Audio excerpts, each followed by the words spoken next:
आज है महादेव का सबसे पावन दिन। दयाला सदा करत जो मांगेंगे मिलेगा। प्रतिपाला। आज करिए शिव का जलाभिषेक।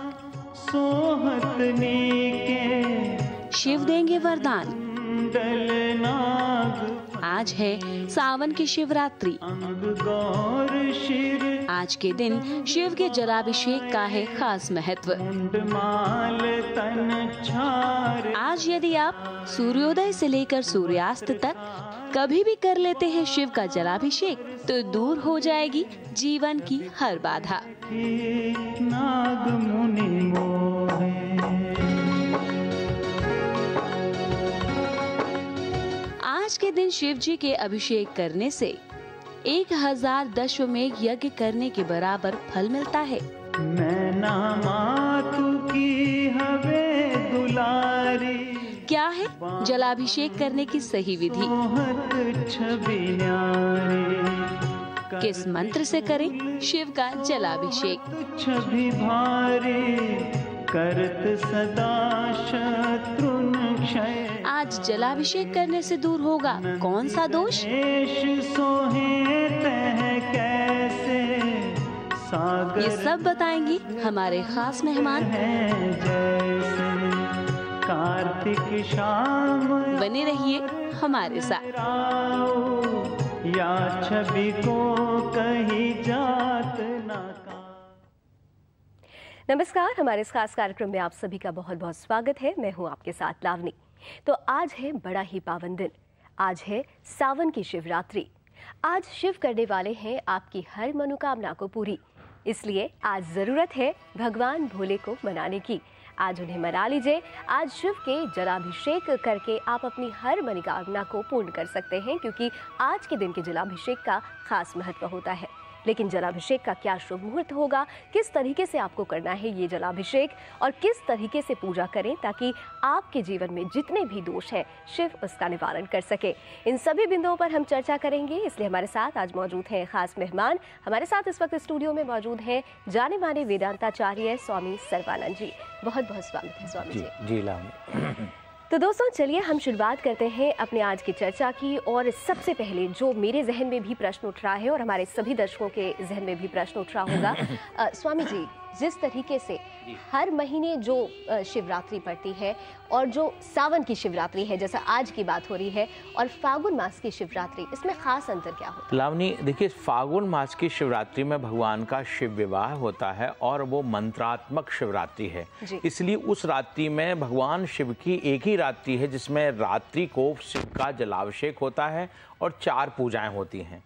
लेकिन इस श्रावण की ये शिवरात्रि जो फाल्गुन की कृष्ण पक्ष की शिवरात्रि वो रात्रि को, लेकिन ये दिन के 4 पहरों में पूजा होती है।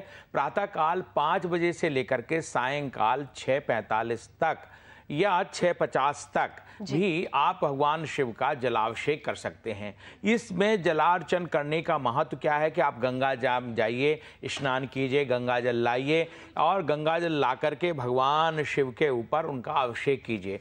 अभिषेक देखिए वहाँ मंत्रों से रुद्राष्टाध्यायी ऋग्वेद की है, वो जब फाल्गुन की शिवरात्रि होती है। और ये शिवरात्रि इतनी महत्वशाली है, इतनी भावनात्मक है कि करोड़ों लोग जो संस्कृत जानते हो, मंत्र जानते हो ना जानते हो, केवल बम बम बम बम कह लेते हैं तो भी ठीक है, उनका डम डम कह देते हैं तो भी ठीक है, लम लम कह देते हैं, सम सम। तो ये एक तरह से मंत्रात्मक और बीज मंत्रात्मक शिवरात्रि है। इसका इतना बड़ा महत्व है कि व्यक्ति को जो 4 पहर की जो पूजा है यहाँ पर, जो जल का जो उसमें 4 पहर की पूजा से होता है, इसमें एक बार भी आप शिव के ऊपर जल चढ़ा दीजिए 4 पहरों का और 1000 दशाश्वमेध यज्ञ का पुण्य मिलता है। इसलिए इसमें व्यक्ति अपने स्वास्थ्य को प्राप्त करता है, लक्ष्मी को प्राप्त करता है, धन से पूरित हो जाता है और जिन लड़कियों का बहुत अच्छा विवाह नहीं, उनका विवाह की पूर्ति हो जाती है।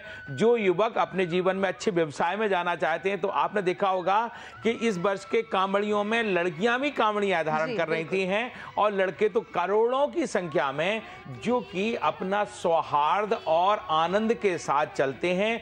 कहीं पर भी किसी की मानसिक विकार नहीं होता, क्रोध नहीं होता है। और समाज में ये कांवड़िया समाज शिव के ऊपर जलाभिषेक करके पर्यावरण की भी रक्षा करते हैं, गंगा की शुद्धि करते हैं, गंगा का जो कीचड़ है उसको भी खत्म करते हैं।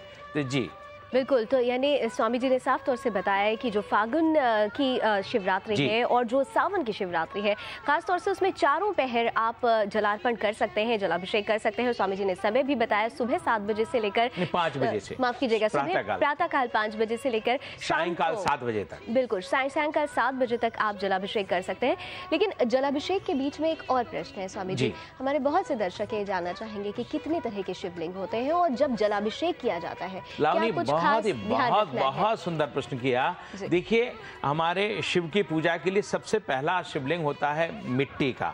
आपने बहुत कोमल चिकनी मिट्टी को लिया और उससे अपने शिवलिंग बना लिए। शिवलिंग बनाने के बाद उनको दूध, दही, चीनी, शक्कर, शहद से अभिषेक करिए और वहां पर मंत्र बोलिए। उसके ऊपर बम बम महादेव या ओम बम ओम नमः शिवाय बम, ओम डम ओम नमः शिवाय डम, ओम सम ओम नमः शिवाय सम, ओम लम ओम नमः शिवाय लम। ये 4 मंत्र जो बीज मंत्र हैं, इनको मिट्टी के शिवलिंग पर आप अर्चन करते हैं तो निश्चित है आपके जीवन में धर्म, अर्थ, काम, मोक्ष चारों चीजों की प्राप्ति हो जाती है। फिर दूसरा शिवलिंग आता है मरकरी का, पारद का।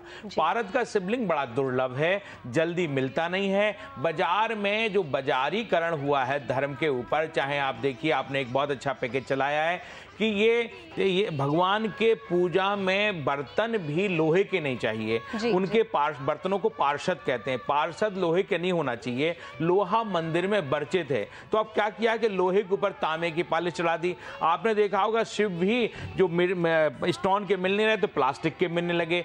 उसी तरह से मरकरी पारद शिवलिंग बहुत दुर्लभ है, क्योंकि उसमें जड़ी बूटियां और उसमें बहुत बहुत सोना और चांदी लगता है।